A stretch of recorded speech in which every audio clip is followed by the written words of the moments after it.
आता प्रश्नपत्रिकेचं स्वरूप म्हणजे काय? पहिली गोष्ट, मेन्सला जे प्रश्नपत्रिका आहे सोशियोलॉजी ऑप्शनलची किंवा कुठल्याही ऑप्शनलची, काही ठराविक ऑप्शनलचा हा पॅटर्न आहे. ते कोणते ते तुम्ही बघा. सोशियोलॉजी हा आहेच पॅटर्न. ठीक आहे. काय पॅटर्न आहे? प्रश्न किती आहेत बघा, टोटल 8 प्रश्न येतात तुम्हाला. हे मी एका पेपरचं सांगतोय बरं का.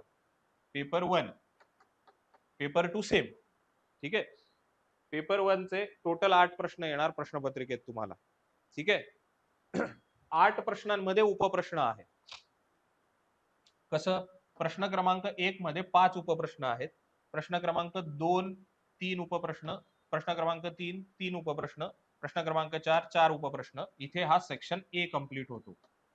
म्हणजे पेपर 1 2 भागात विभागलेला आहे, सेक्शन ए, सेक्शन बी. ठीक आहे. सेक्शन ए, सेक्शन बी. जसा सेक्शन ए आहे तसाच सेक्शन बी आहे. दिसत असेल तुम्हाला. पहिल्या प्रश्नात म्हणजे प्रश्न क्रमांक 5 मध्ये 5, 6 मध्ये 3, 7 मध्ये 3, 8 मध्ये 3. टोटल प्रश्न किती झाले रे? 5 आणि हे 9, 14 आणि हे पण 14. टोटल किती प्रश्न झाले?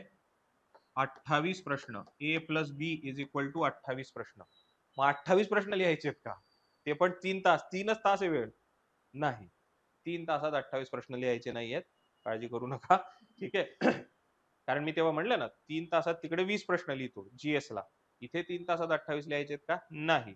मग कसं आहे सर डिस्ट्रीब्युशन? कारण मार्क्स पण बघितले तर ते 250 पैकी जास्तच होत आहेत ना.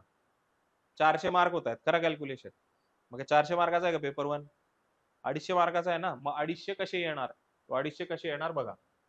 आता इन्स्ट्रक्शन पेपर 1 कंपल्सरी असं.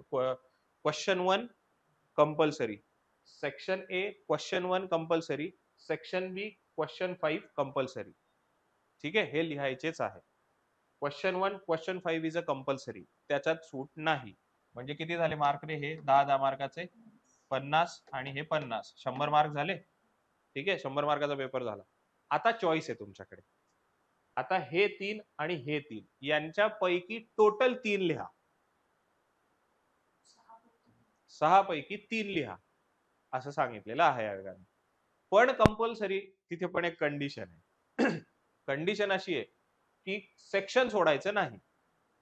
6 पैकी 3 लिहायचे तर तुम्ही 3 इथलेच निवडून टाकले असं चालणार नाही. एक एक घ्यावाच लागेल दोघं सेक्शन मधलं. कळतंय का? समजलं का काय बोललो? की ह्या 3 पैकी एक निवडावाच लागेल. ह्या 3 पैकी एक निवडावाच लागेल आणि मग जो शेवटचा असेल तो उरलेल्यांपैकी निवडा तुम्हाला कोणता निवडायचा. कळलं? मग आता कॉम्बिनेशन करू. समजा ह्या 3 पैकी तुम्ही निवडला क्वेश्चन नंबर 2. ती तुमची चॉईस आहे कोणता निवडायचा. क्वेश्चन नंबर 2 निवडला तर किती मार्क झाले? हे 50, बरोबर.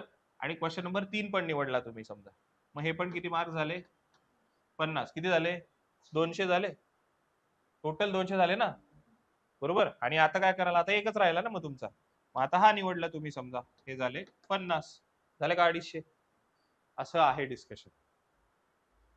कळला का खेळ? नक्की. आणि ते माहितीये ना तुम्हाला, इथे काय पुरवण्या बिरवण्याने लावता येणार आहे? प्रश्न ठरलेले आहेत. इथे पेजवर प्रश्न असतील. ठीक आहे. तो आणि प्रश्न असतील आणि तुम्हाला जागा दिली जाईल. म्हणजे इथे प्रश्न लिहिला जाईल पेजवर. येते लक्षात?